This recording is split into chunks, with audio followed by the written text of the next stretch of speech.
Сәлем достар, осындай өрнекті біз схемаға қарап тоқимыз. Өздеріңіз байқағандай жазудан. Міне тоқылған күйі осындай, ал схемамыз мынау. Біреулерді шошындырмасын, бұл жерде сізге оқуын көрсетем.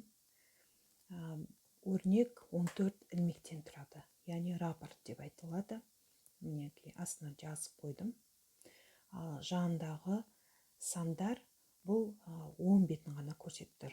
Биіктігі 10 санын көрсетіп тұр. Және де ілмектерде, мысалы біреуінде теріс болса,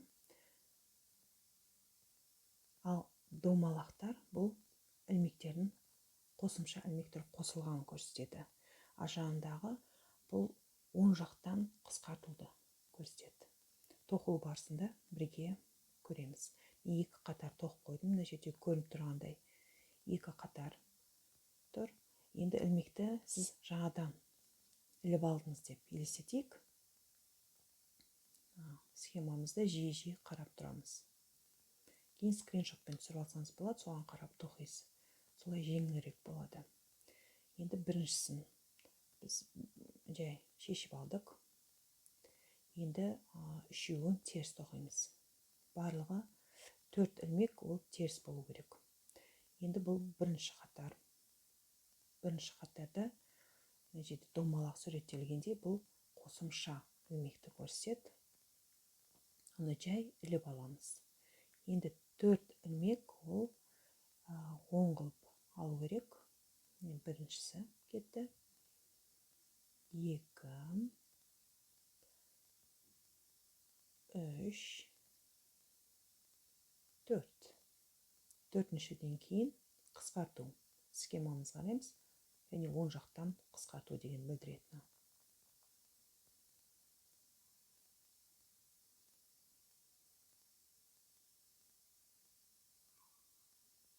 Төрт ілмектен кейін қысқартамыз. Яғни 5 пен 6-ның екеуін бірге алып тоқимыз деген сөз.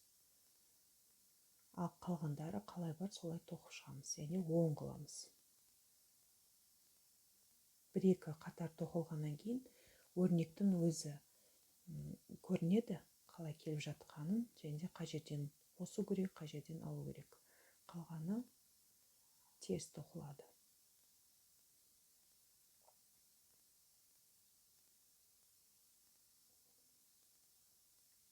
Енді теріс бетін тоқимыз. Ол жерде ештеңе өзгертілусіз тоқылады. Яғни 10 болып көрінсе, 10 қылып тоқи бастаймыз. Мына жерде қазір теріс тоқып жатырмын барлығын.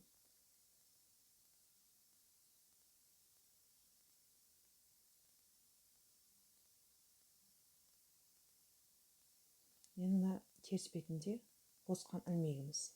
Бұлай іле саламыз.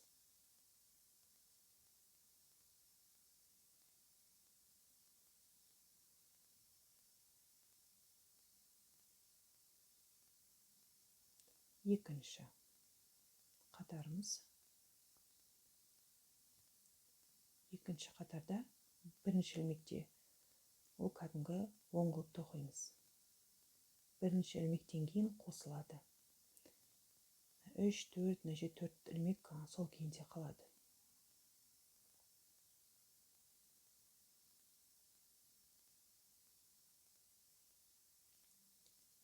Теріс аламыз.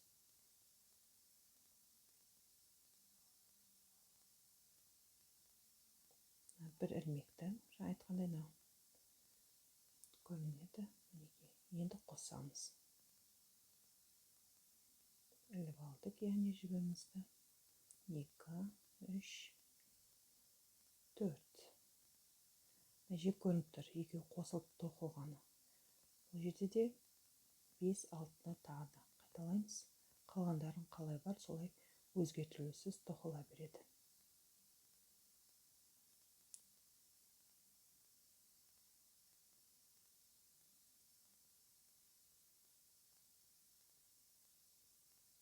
Екінші қатарымыз бітті. Теріс бетін да қайталап солай тоқи береміз.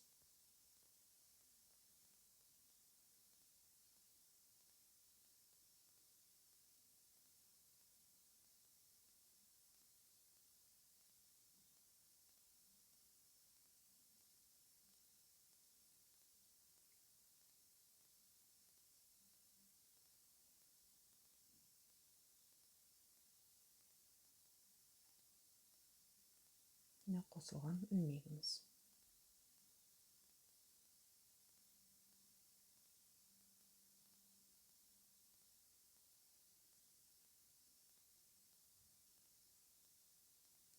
Мінекей, енді үшінші қатарға көштік. Үшінші қатарда екі ілмек оңғылып тоқылады. Екі ілмектен кейін қосымша ілмек қосылады.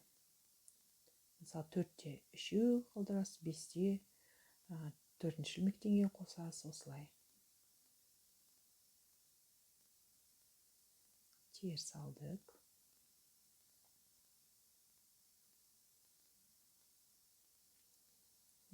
Бір, екі, өзі мына жерде тесі көрініп тұр ғой, яғни ол үстіндегісін кәдімгідей тоқу деген сөз.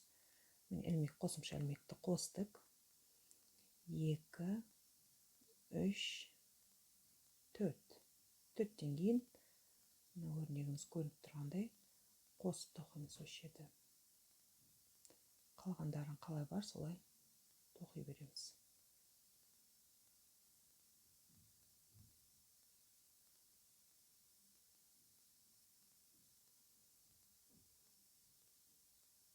Мінекей, мына жерде ол қысқартылған, ана тесіктер тұрған, ол қосымша болып атқан. Осылай тоқып көрейік көзіміз. Мінекей достар, мен бітірдім. Мына жерде көргенде қайталап айтайын, тесіктер ол қосымша ілмектердің қосылған жерлері болады. Осылай әдемі өрнек шықты. Жақында осы өрнекпен бас киім тоқимын, сондықтан өткізіп алмау үшін каналымызда қоңырауды басып қойыңыздар, сіздерге келеді жаңа видео. Рахмет, каналымызға кіргендеріңізге сау болыңыздар.